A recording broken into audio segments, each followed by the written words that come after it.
히스기야 왕이 듣고 자기의 옷을 찢고 굵은 배의 옷을 입고 여호와의 전으로 갔고 맡은 자 엘리야김과 서기감 셈나와 제사장 중 어른들도 굵은 배옷을 입으니라. 왕이 그들을 아모스의 아들 선지자 이사야에게로 보내매 그들이 이사야에게 이르되 히스기야의 말씀에 오늘은 환난과 책벌과 능욕의 날이라.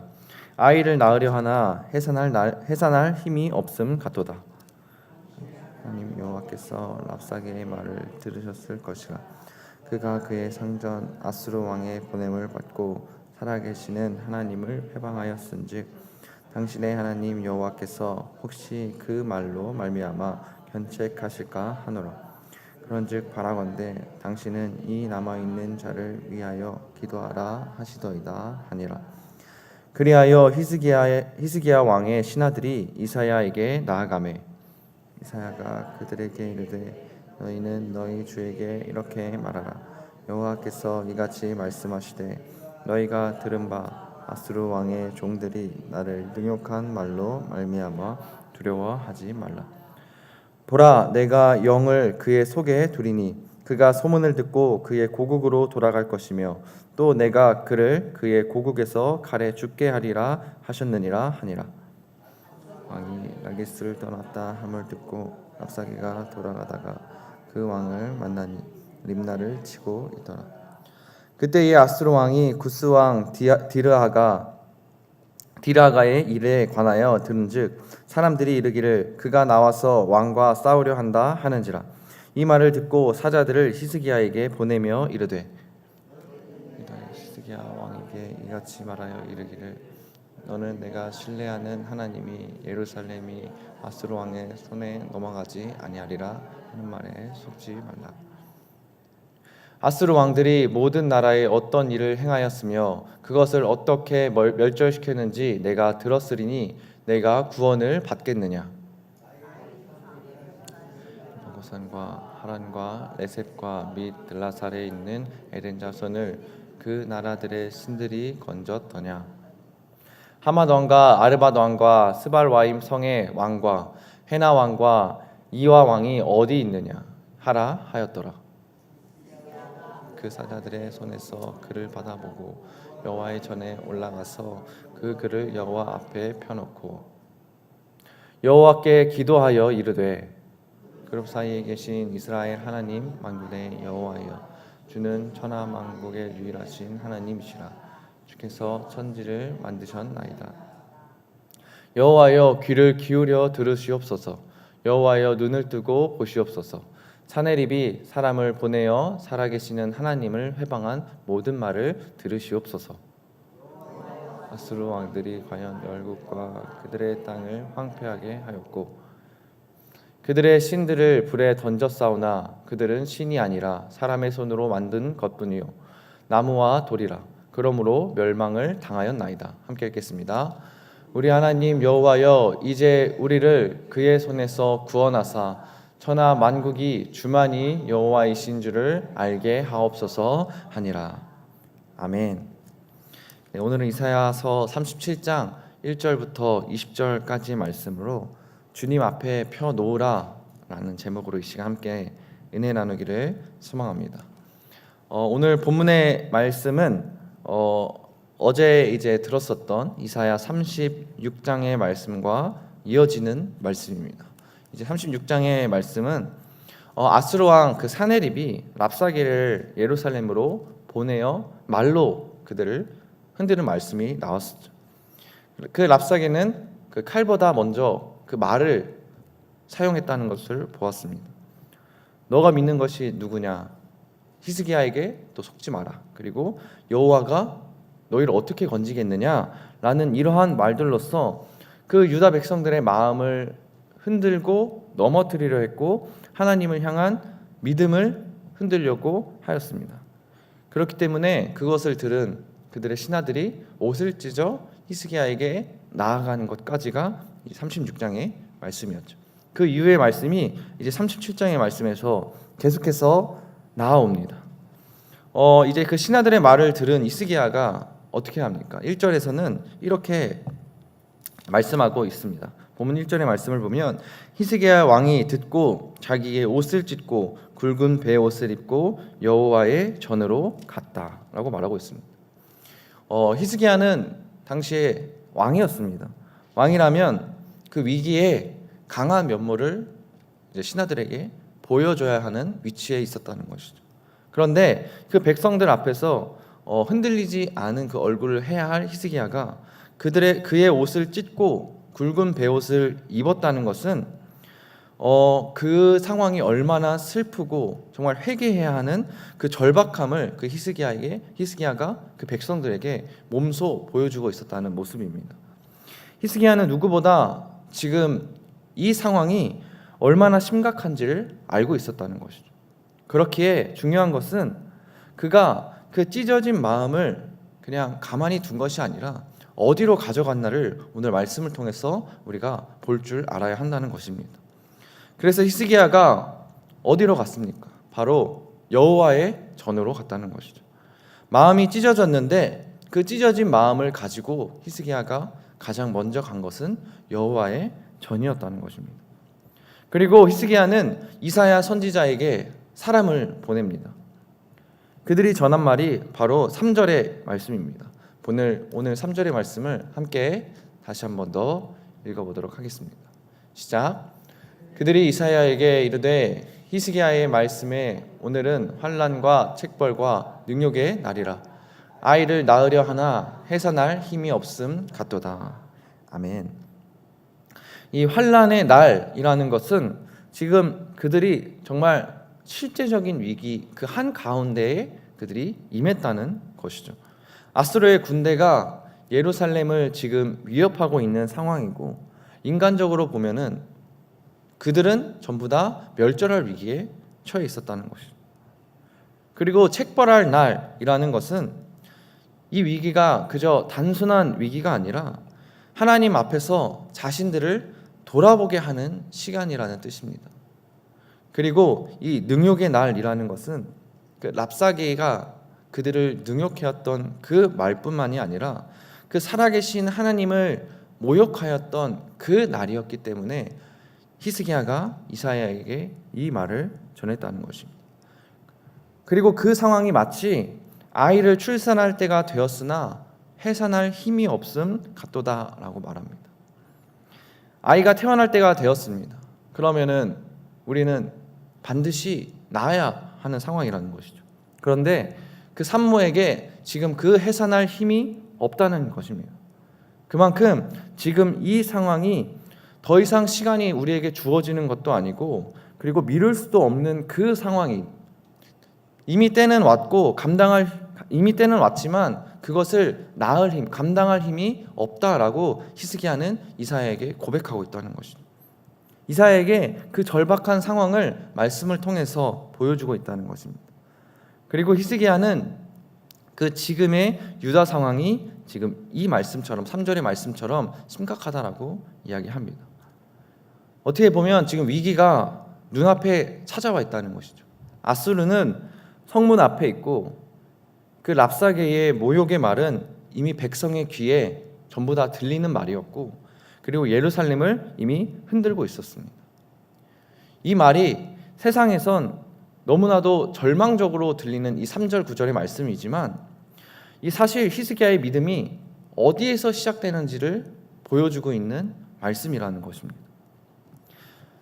이 히스기야는 자신들의 힘이 부족하다는 것을 너무나도 잘 알고 있었다는 것이죠. 우리가 이 일을 감당할 수 없습니다. 주님, 우리는 연약합니다. 라고 고백하는 것입니다. 역설적이게도 이미 자신이 가장 연약하다라고 고백하는 이 말씀이 오히려 우리가 하나님께 한 걸음 더 다가가는 문이 된다는 것입니다. 믿음은 언제나 강한 말을 뱉고 내가 언제나 주님을 믿겠습니다라는 말만 뱉는 것이 아닙니다. 때로는 믿음은 자신의 힘의 한계를 아는 자리에서 시작이 되는 것을 오늘 말씀을 통해서 볼 수가 있습니다. 히스기야의 모습처럼 주님, 이 문제는 도저히 제 힘으로 되지가 않습니다. 우리가 감당할 수가 없습니다. 이제는 주님께서 일하셔야 합니다 라는 이 히스기야가 바로 그 마음을 가지고 하나님께 지금 나아가고 있다는 것이죠. 그때 하나님께서 이사야를 통해서 말씀을 해주십니다. 본문 6절의 말씀입니다. 6절 말씀 저희가 함께 읽어보겠습니다. 시작. 이사야가 그들에게 이르되 너희는 너희 주에게 이렇게 말하라. 여호와께서 이같이 말씀하시되 너희가 들은 바 아수르 왕의 종들이 나를 능욕한 말로 말미암아 두려워하지 말라. 아멘. 하나님께서 먼저 두려워하지 말라라고 말씀하십니다. 그런데 이 말씀이 주어진 때가 어떠한 때냐면 아직 그 아수르의 군대가 물러가거나 아니면 후퇴하거나 아니면 그들이 멸망할 때가 아니었다는 것이죠. 아직 그 사네립의 위협이 끝난 때가 아니었습니다. 예루살렘의 상황은 여전히 위험했고 여전히 위기였고 여전히 위태로웠습니다. 그런데 하나님께서는 말씀하십니다. 내가 들은 말로 말미암아 너가 두려워하지 말아라. 하나님은 히스기야가 들은 말을 알고 계셨습니다. 히스기야를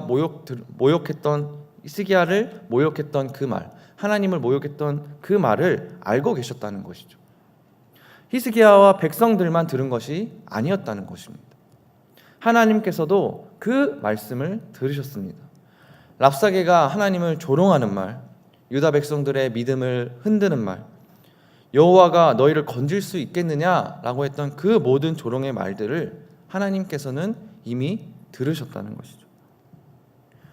이 말씀은 히스기야를 포함한 우리들에게도 큰 위로가 됩니다.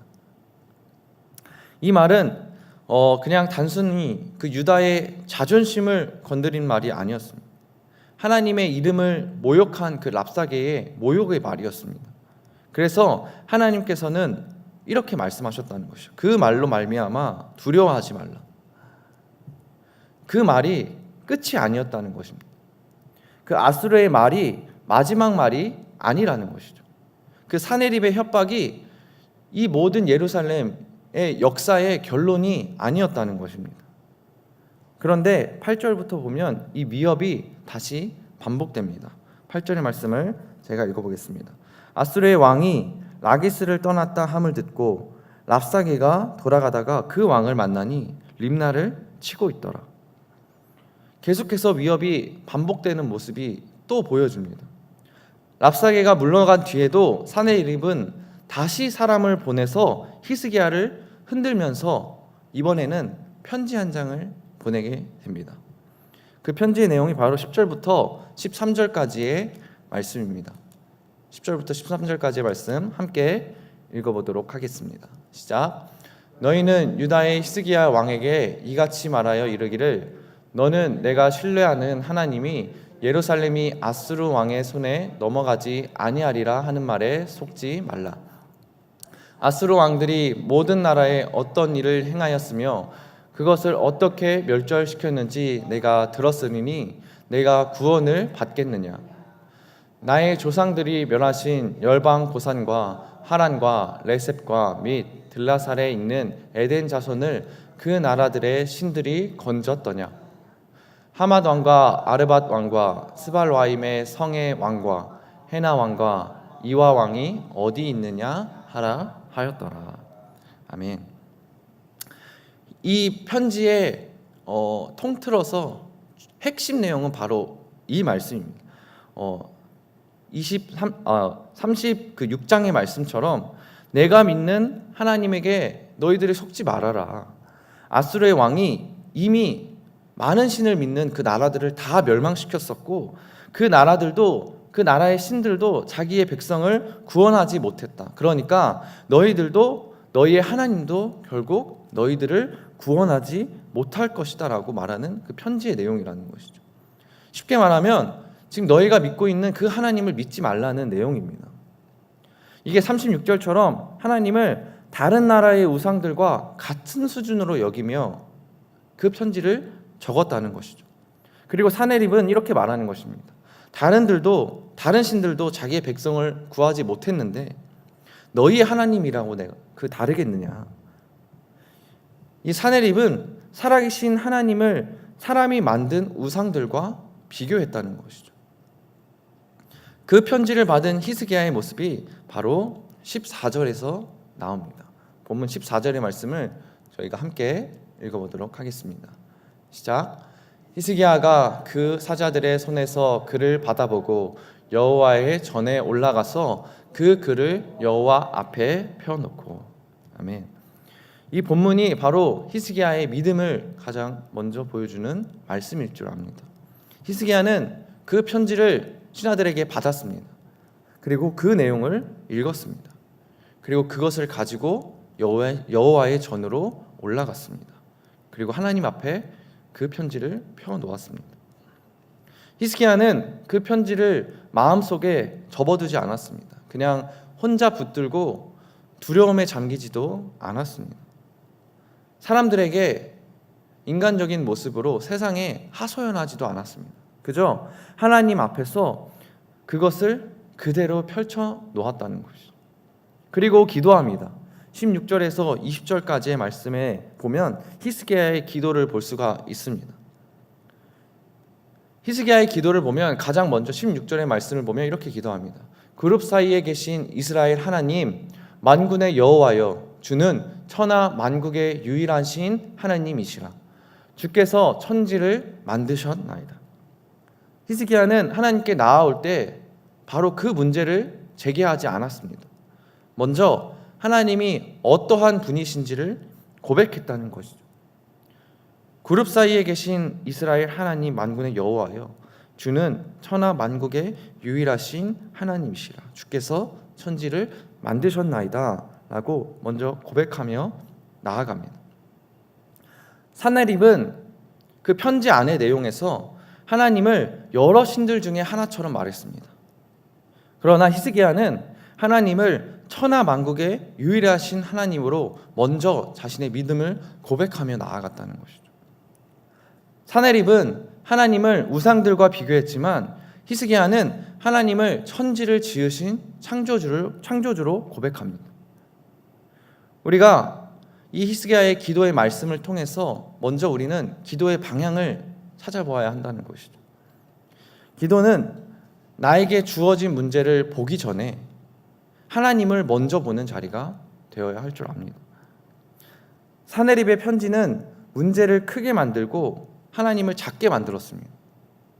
그런데 히스기야의 기도는 먼저 하나님을 크게 고백하며 그 문제를 하나님 손 아래에서 작게 만들고 있다는 것이죠. 그리고 이렇게 기도합니다. 17절의 말씀입니다. 여호와여 귀를 기울여 들으시옵소서. 여호와여 눈을 떠 보시옵소서. 이것은 히스기야가 하나님이 귀를 기울이지 않으셔서 눈을 뜨지 않으셔서 하는 말씀이 아닙니다. 히스기야는 자신의 백성과 백성의 아픔과 그 하나님의 이름을 향한 그 모욕을 지금 하나님께 올려드리고 있는 것입니다. 주님 들어주십시오. 주님 도와주십시오. 이것은 우리만의 문제가 아니라 살아계신 하나님의 이름이 모욕당한 일입니다. 물론 하나님께서 다 알고 계시지만 그 히스기야의 입술을 통하여서 하나님은 고백하게 하고 있다는 것입니다. 그리고 이 20절에서 히스기야의 기도는 이렇게 마무리가 됩니다. 우리 하나님 여호와여, 이제 우리를 그의 손에서 구원하사 천하 만국이 주만이 여호와이신 줄 알게 하옵소서. 그리고 히스기야는 마지막에 구원을 구한다는 것이죠. 그러나 이것은 단지 자신이 살기 위한 그 구원을 구하는 것이 아니라 천하 만국이 주만이 여호와이신 줄을 알게 하옵소서라고 고백하는 정말 그 기도의 중심을 보여주고 있다는 것입니다.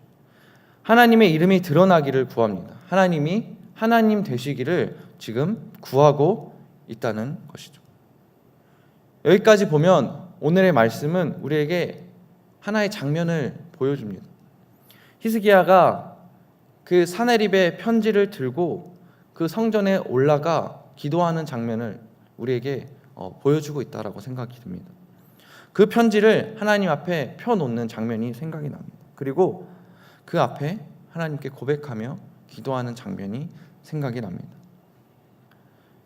이 장면을 보면은 이 말씀을 준비하면서 들었던 생각이 어떠한 생각이냐면, 믿음은 두렵지 않은 척하는 것이 아니구나라는 생각이 들었습니다.